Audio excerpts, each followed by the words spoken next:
Bueno, muchísimas gracias por la invitación. Siempre es un gusto estar acá con los amigos de Espiral, con Abel, con toda la comunidad de profesores, de educadores,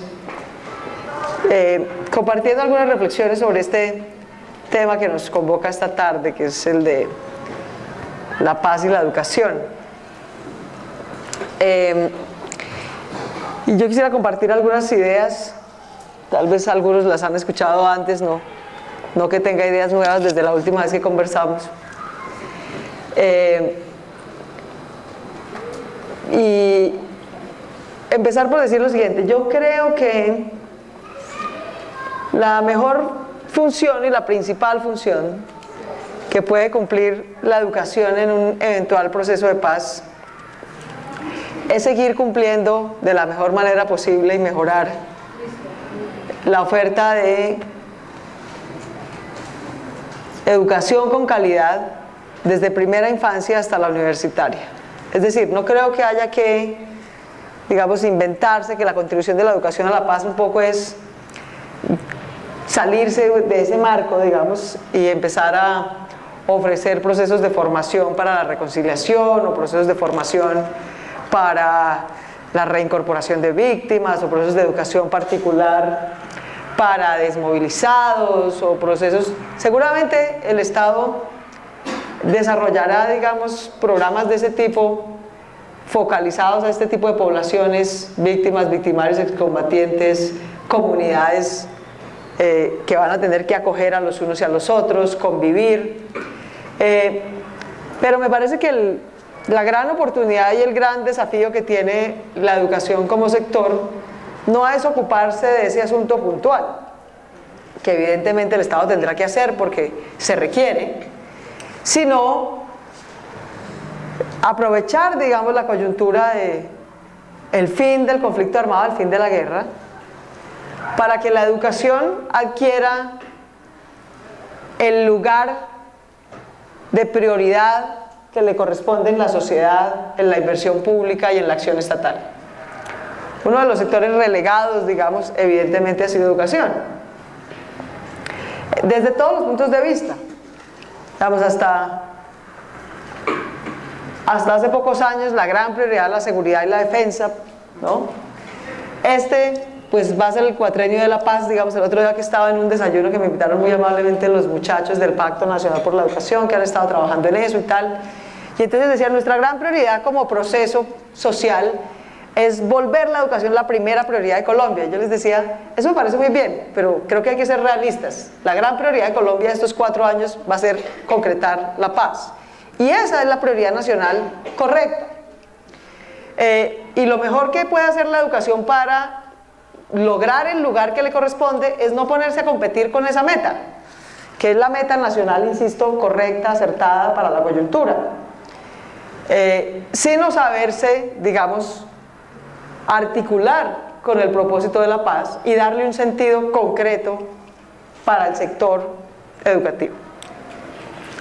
Entonces arranco como por esas dos visiones, digamos. Yo no creo que la gran oportunidad, digamos, de la paz y la educación sea que vamos a lograr crear como una educación especial y dirigida y focalizada al tema de víctimas y victimarios y desmovilización y reinserción y reconciliación, y eso sin duda lo va a hacer, pero la educación no puede perder su foco. Vamos, y su foco es que tiene que formar colombianos y colombianas felices, capaces, civilizados, buenos ciudadanos, capaces de construir una sociedad mejor en todos los entornos y de adquirir las mejores competencias y habilidades sociales, intelectuales que requiere el país, digamos. Ese foco no lo debe perder, ese es su propósito. Y el hecho de que en los próximos años, evidentemente, digamos, el periodo de este segundo mandato de Santos, pero posiblemente irá un poco más allá. La paz es un proceso muy, muy complejo. O sea, si de verdad queremos paz, nos va a tocar mantener, digamos, esa prioridad en la agenda política y pública colombiana por más de un gobierno. La verdad es que por bien que nos vaya, este será el gobierno digamos, que firme unos acuerdos de paz y que formalice unos acuerdos de paz. Los firmará en La Habana, los tramitará a través del Congreso, los llevará a las urnas, confiemos en que los refrendarán los ciudadanos. Todo eso se va a demorar 2 años. Todo esto que acabo de escribir se va a demorar 2 años fácilmente, es decir, la mitad de este gobierno. Y va a empezar, apenas empezar, a ejecutar, cumplir, aterrizar esos acuerdos. Acuerdos cuya implementación seguramente demandarán años. En diferentes, unas cosas serán un poco menos complejas, otras cosas serán un poco más complejas. Venía ahorita de un seminario en el que estuve toda la mañana del grupo de investigación de la Universidad Nacional, Yale y el CINEP sobre construcción de Estado y construcción de instituciones. Y entonces pues duramos toda la mañana conversando un poco, digamos, de qué oportunidades y qué desafíos de construcción de institucionalidad en la Colombia afectada por el conflicto, fundamentalmente en la Colombia rural, vamos a tener. Entonces, ese es el primer punto de partida que yo tengo, digamos. Yo creo que, entiendo que aquí el doctor Carlos Holmes vino y les dijo que la educación tenía una gran coyuntura y que tenían que aprovecharla y que esta era la oportunidad de lograr un consenso político alrededor de la educación. Estoy completamente de acuerdo con él, completamente de acuerdo. Si uno mira, digamos, la campaña Congreso, la campaña presidencial, la verdad es que hubo un gran nivel de consenso en muchas ideas en las diferentes campañas, y eso es muy bueno para la educación. O sea, que todas las campañas hubieran dicho: una política integral de primera infancia debe ser parte de la política de educación. Maravilla, hay que materializar ese consenso. En básica y media necesitamos enfocarnos en calidad y sacar iniciativas como la jornada única o la jornada completa adelante. Me parece que es un gran consenso y un consenso acertado. Hay que fortalecer la educación pública superior, la universitaria, desde la técnica hasta la profesional.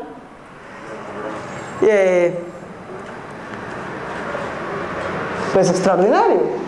Los maestros necesitamos más y mejores maestros, necesitamos que los mejores estudiantes de la sociedad quieran ser maestros, quieran ser educadores, quieran ser formadores.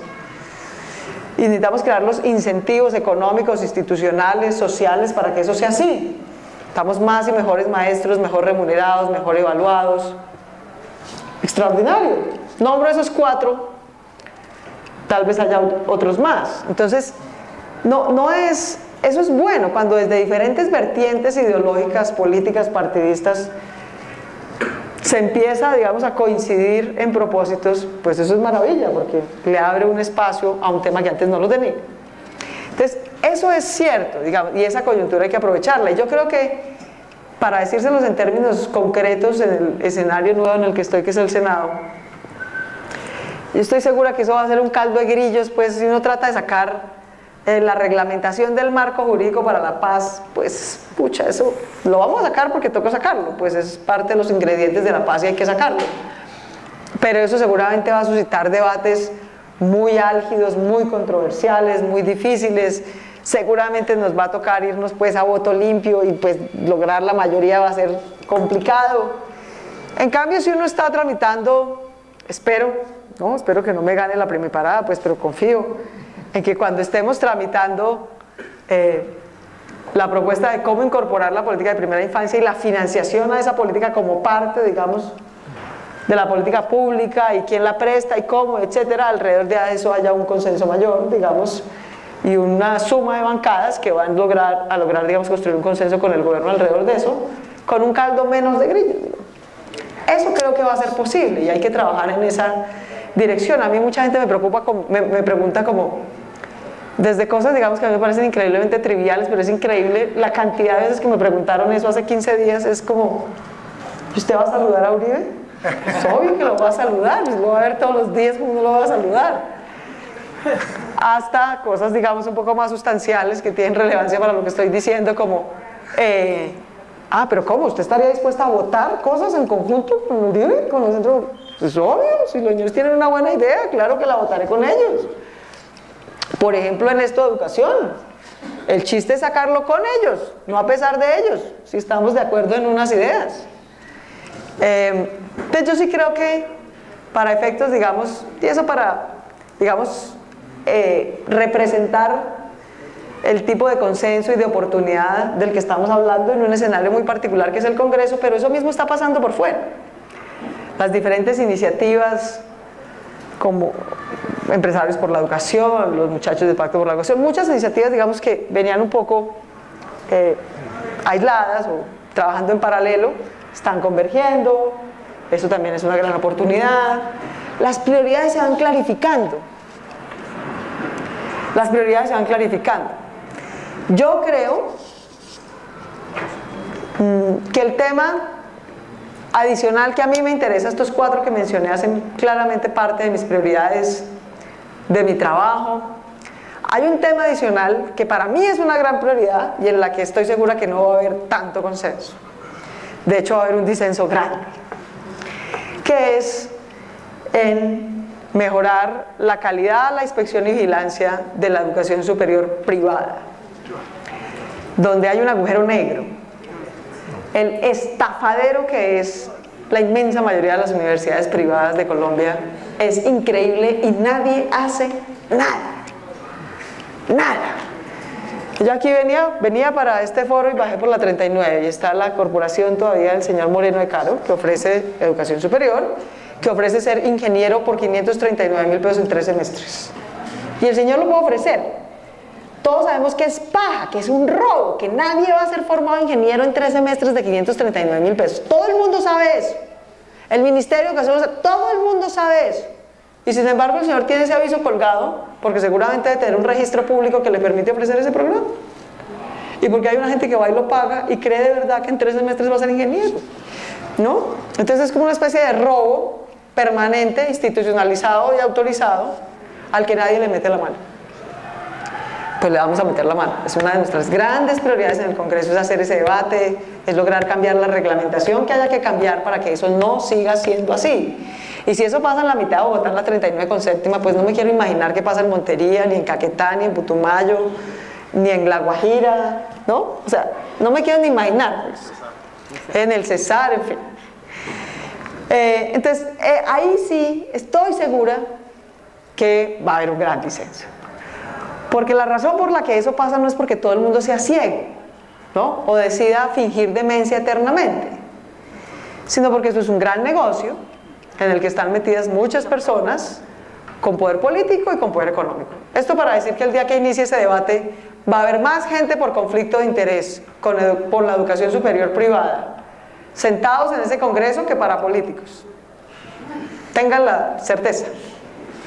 Tengan la certeza. Solo por ver quiénes se tienen que declarar impedidos voy a proponer el debate. Solo por ver quiénes se tienen que declarar impedidos.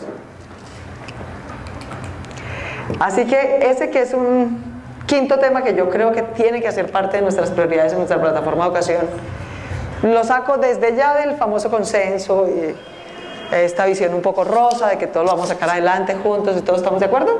Ahí no va a pasar eso. Pero toca empezar, digamos, así causa disenso. Lo tercero que quisiera decir es que esos 4 puntos sobre los que hay consenso, digamos, de primera infancia, de educación básica, de media, en la media, digamos, me parece que es donde yo no era, digamos, hasta que me empecé a meter en estos temas consciente, digamos, tenemos 15 millones de colombianos que ni siquiera no han terminado el bachillerato nunca. 15 millones de colombianos. No tener un bachillerato terminado y certificado es básicamente ser analfabeta para el mundo laboral. Es igual, es casi igual. Y sobre todo para el mundo laboral formal. Colombia es un país que no se puede permitir cargar con eso indefinidamente. Es decir, así como algún día nos propusimos salir del analfabetismo, ¿no?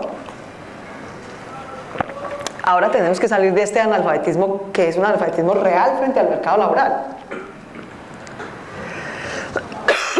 Esa es una meta que poco se menciona y que me parece que es clave. Incorporar. Así que de aquí en adelante me voy a referir a esas 5 metas. Primera infancia, calidad en la básica, fundamentalmente jornada completa. Lograr que los que entran en la edad que deben entrar a la media, la terminen y la terminen con calidad, y que los que ya están en extra edad, extra lugar, extra todo, o sea, esos 15 millones de colombianos, termine, porque no podemos cargar con una tercera parte de la población que frente al mundo laboral formal va a ser analfabeta siempre. Y son pelados que tienen 20 o 25 o 30 o 35 años, les quedan las 2/3 partes de su vida. Todavía podrían lograr mucho si logramos sacarlos de ahí. Y el tema, digamos, de mejoramiento y fortalecimiento de la educación pública.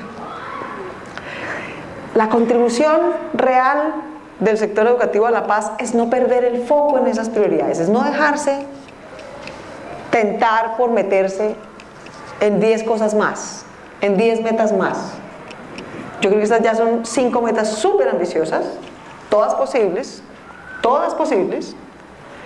en función de las cuales hay que reordenar la ley 115, los modelos institucionales de prestación de estos servicios, los modelos financieros y de presupuesto para prestar esos servicios, pero digamos, creo que con esas 5 ya tenemos suficiente.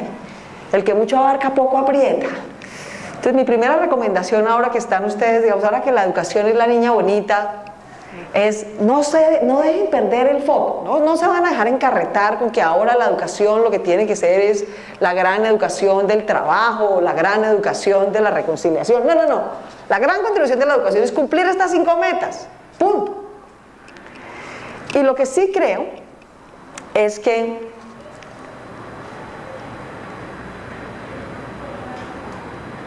el chiste de lograr capitalizar el momento es poner más en blanco y negro esos 5 grandes temas que requieren, cuánto cuestan y priorizar dentro de ellos. Y yo creo que ese es el desafío que sigue, y el gran desafío es, al hacer esa tarea de desmenuzar dentro de cada una de esas 5 metas que hay que hacer y tener que priorizar, no romper el consenso. Creo que ese va a ser el tercer desafío aquí. ¿A qué me refiero? Está muy bien que ya casi todo el mundo esté de acuerdo en que estas 5 cosas hay que hacerlas, ¿cierto? Eso está muy bien. Pero la realidad es que no tenemos ni la plata ni la capacidad institucional de hacer las 5 al tiempo. Nos toca, como Jack the Ripper, por partes. Y por partes quiere decir definir prioridades. Y eso es un ejercicio que vamos a tener que empezar ya, la próxima semana. El gobierno acaba de erradicar el presupuesto general de la nación para este año. Debo decir que si uno hace un cálculo simple, digamos, una de las promesas del presidente Santos, uno fue estos 5 puntos, los nombró específicamente y tal, bien. Y se comprometió con una meta presupuestal, dijo, vamos a llevar la inversión en educación del 4.5% del PIB al 7%. Muy bien, gran noticia, extraordinario. Esos 2.5 puntos adicionales, ¿uno qué esperaría? Vamos, un cálculo era, bueno, pues dividamos en 4, cada año tendrá que incrementar, ¿no? Como 0.65, digamos, para cumplir la meta, ¿cierto? Pues la primera mala noticia es que acaban de erradicar el presupuesto general de la nación y no tiene el incremento del 0.65 del PIB. Se incrementa, efectivamente. Entonces ya el ministro nos empezó a dorar la píldora, ¿no? Cuando lo radicó, entonces dijo, pero crece, el presupuesto de educación crece. Sí señor, crece, efectivamente, comparado con el año anterior crece. El presupuesto de educación va a ser mayor que el de defensa, efectivamente, en proporción va a ser mayor que el de defensa. Pero no, es decir, una de dos, o el gobierno prevé que ese 2.5 lo va a concentrar en unos años más que en otros y no lo va a hacer, digamos, por alícuotas, y entonces que nos diga claramente cómo lo va a hacer, cómo va a subir el 2.5. Pueda que el supuesto que estamos teniendo, que era que lo iba a hacer 0.6 cada año, no sea, y lo que esté pensando es que ahorita hizo como el 0.4, 3 y el segundo año va a ser el 1, que nos diga cómo lo va a hacer. Pero en todo caso no nos ha dicho cómo lo va a hacer, cómo va a cumplir su propia meta que él se estableció, y segundo, cómo lo va a hacer en cada año. Entonces habría que empezar como por lo concretico. Lo poquito que hemos logrado aportar, díganos en la vida verdad cómo lo va a cumplir. Y segundo, de esos 5 temas alrededor de los cuales hay bastante consenso, priorizar. Y en eso, tal vez aquí ya muchos me han escuchado en el pasado, yo tengo una visión muy clara, digamos, de cómo priorizar eso. Si a mí me preguntan mañana, de estas 5 cosas, ¿por cuál arrancamos? Mi respuesta siempre será la misma, por primera infancia. Y si eso implica desplazar metas en básica o media o superior, creo que es lo correcto. Creo que es lo correcto. Si me preguntaran cuál creo que es la manera, digamos, si no es primera infancia, ¿cuál sería la más perversa? La más perversa de escoger sería empezar por la educación pública superior, que es la gran demanda de la MANE. Universalicemos la educación pública superior. Esto que acabo de decir es súper impopular, pues porque no hay MANE de los niños de 0 a 4 años, en cambio sí hay MANE de los jóvenes, ¿cierto?, universitarios que están aquí sentados, y muchos otros. Es decir, eso es súper impopular, y eso es un primer desafío al que yo les quiero llamar la atención. No vamos a poder, aún estando de acuerdo que estas son las 5 cosas que queremos hacer como sociedad, a esas 5 cosas, y es la gran oportunidad de esta discusión, digamos, de los 20 años de la Ley General de Educación, no es solamente que hay que volver a sacar otra ley, y que habrá varias cosas que tendremos que mejorar, y que seguramente parte de la tarea que tenemos pendiente es, por ejemplo, tener un estatuto único docente, en fin. Es sobre todo volver a planear las metas que queremos cumplir, o a 10, o a 15, o a 20 años, nuevamente. Es decir, estas 5 cosas son logrables, todas, pero no a 4 años. Entonces vamos a tener que definir un plazo, y creo que un plazo razonable son 15 o 20 años. Y en esos 15 o 20 años vamos a tener que hacer lo que yo estoy diciendo que le tenemos que preguntar al presidente para su cuatrenio, es decir, decidir cada año cómo vamos incrementando el gasto general, de ese gasto general cómo lo vamos distribuyendo entre las 5 prioridades, de manera que se vayan empatando y cumpliendo. Eso es lo segundo que creo que tiene un gran desafío. Y cuando uno empieza, el diablo está en los detalles, ¿cierto? Estar de acuerdo y en consenso en las generalidades es mucho más fácil que estar de acuerdo y en consenso en las particularidades. Por eso les digo que el gran reto, el segundo gran reto, digamos, aparte de capitalizar el momento, etcétera, es que cuando nos toque bajar a ese nivel de detalle, no partamos el consenso, no echemos por la borda el momento, los acuerdos, los actores, los canales dialogantes, los mecanismos de convergencia, porque ahí va a haber diferencias. Sí, es decir, los jóvenes, y claro que si uno le pregunta a los maestros, dicen, no, aquí lo más importante es el estatuto único docente y que tengamos más y mejores maestros en básica y en media. Por ahí es que hay que empezar. Y si uno le pregunta a la MANE, dice, no, aquí hay que empezar es por educación superior, universal y gratuita. Eso es por donde hay que empezar, y cada quien va a tener unos argumentos súper válidos. Entonces la manera de decir es que de eso depende la formación del nuevo capital humano con el que vamos a desarrollar el país, tal, y el derecho. Y en ese eslabón de la cadena, yo les quiero decir, yo me voy a amarrar, pero así, pues, ¿no?, al tema de primera infancia, porque ese sector es el que menos voces y actores de movilización social y política tiene. Entonces, si uno lo mirara en abstracto y en términos lógicos y pedagógicos y humanísticos y sociales, todo le indicaría, ahí yo gano la discusión, no tengo la menor duda, ahí ganamos la discusión. Pero cuando tengamos que poner eso en votos, en el Congreso y por fuera de él, y etcétera, somos candidatos primeros a quedar de últimas en el eslabón de la cadena, porque cualquiera de los otros 4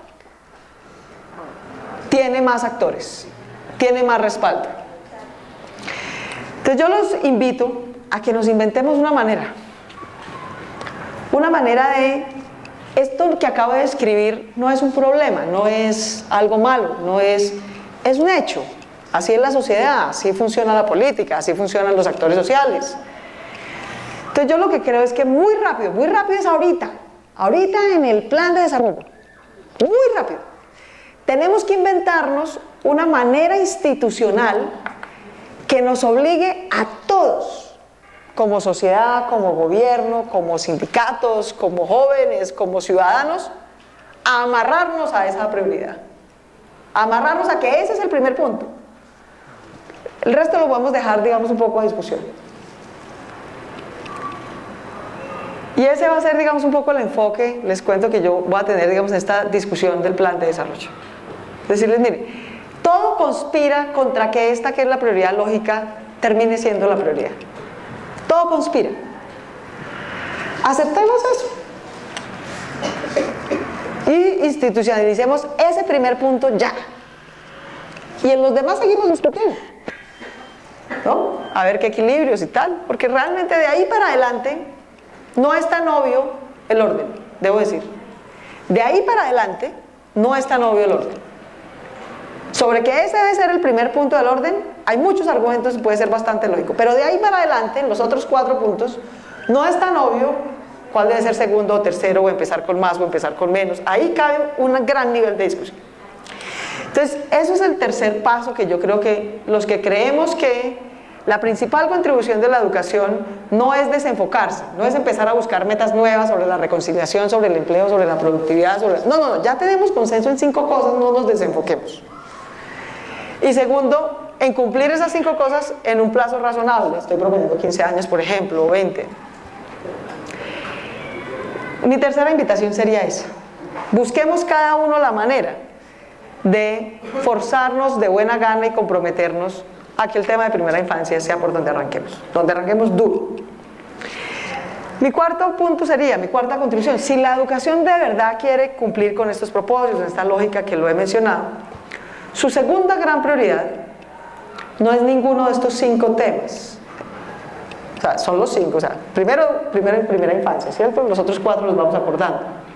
Pero yo diría, lo segundo ya no es ninguno de esos 5 temas en particular, sino todos esos temas en la Colombia rural.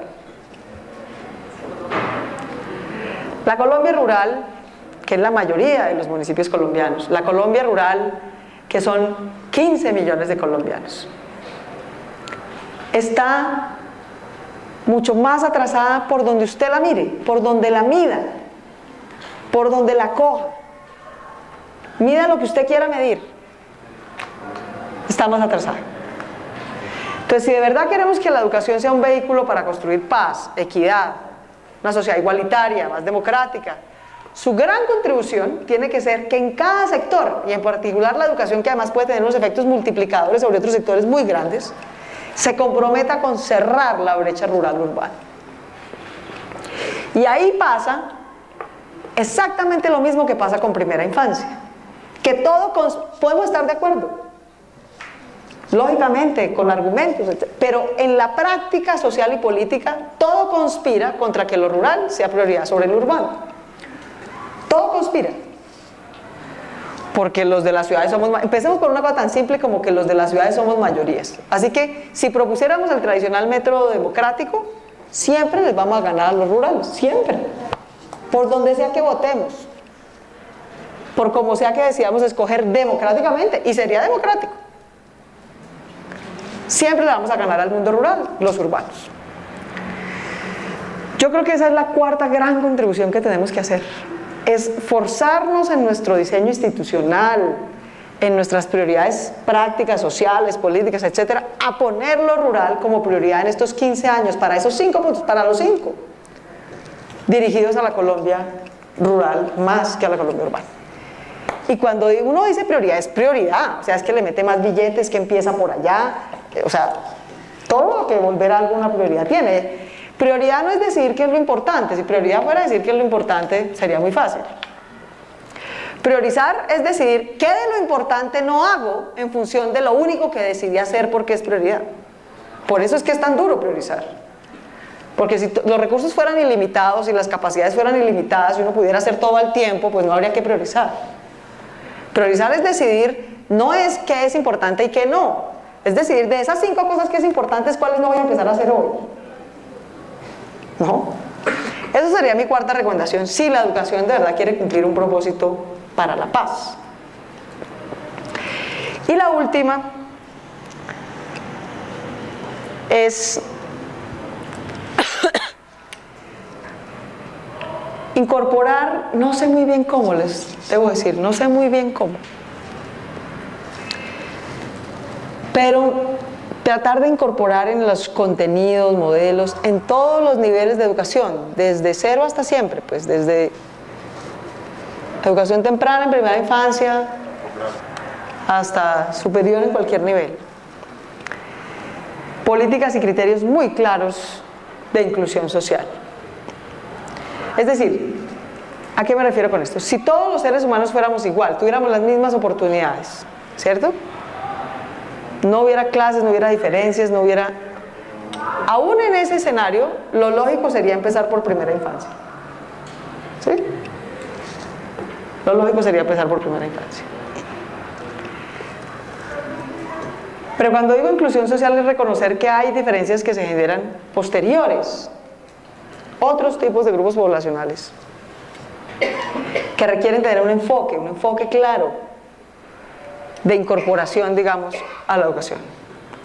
Mujeres que construyan además, digamos, o más bien que construyan, digamos, una civilidad, una colombianidad distinta, mejor ciertamente, y que incorpore a ciertos sectores sobre los cuales hay o estigmatización o simplemente sesgo o abiertos patrones de exclusión, y eso va desde sectores poblacionales hasta temas, ¿sí?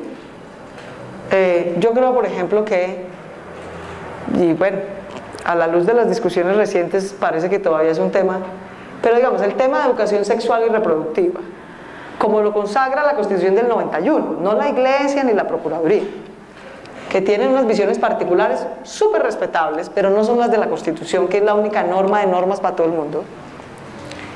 Tienen que incorporarse, bien, y dejar de ser un tema ahí como que sí entra y no entra, y a veces sí y a veces no. Y... Muy tímido. Muy tímido, le hemos dado muchas largas. El lastre de la educación, digamos, que tiene un contenido religioso, pues nos viene desde siempre, desde toda la historia, lo hemos tenido que cargar, lo seguimos cargando, y algún día no tenemos que decidir irnoslo quitando decisivamente. Y yo creo que este es el momento. Mujeres, poblaciones étnicas, educación multiétnica, educación para la reconciliación, es decir, en los próximos 20 años en Colombia vamos a tener que hablar del conflicto y de la paz que hicimos y recrear esa historia y servir para que esa historia sirva para algo más de, digamos, resarcir las heridas, sino ir construyendo eso como parte de nuestra identidad, de algo que hicimos y superamos. Entonces, insisto, desde temas hasta poblaciones, lo voy a meter en un paquete, digamos, que se llame como inclusión social, histórica, de muchos lastres con los que hemos cargado estos años. Yo creo que eso es fundamental también para que la educación logre cumplir el papel que esperamos que cumpla en construir una sociedad en paz, una sociedad con mayores niveles de convivencia, con menores niveles de polarización, con mayores capacidades individuales y sociales de tramitar conflictos sin violencia. Yo ni siquiera aspiro a que haya polarización, aspiro a que no haya polarización violenta. Más aún, asumo que en la medida en que no haya polarización violenta, va a haber más polarización, solo que no violenta. Es como un resultado, le vamos a quitar la violencia, pero la polarización va a seguir. Y después vamos a ir construyendo mayores y mejores consensos sobre otros temas, eso va a tomar tiempo. Esa es, digamos, un poco mi visión, desde cosas que toca hacer pues en el Congreso hasta cosas que tenemos que hacer a lo largo de estos 20 años. Y era fundamentalmente las reflexiones que quería compartir hoy. Muchas gracias.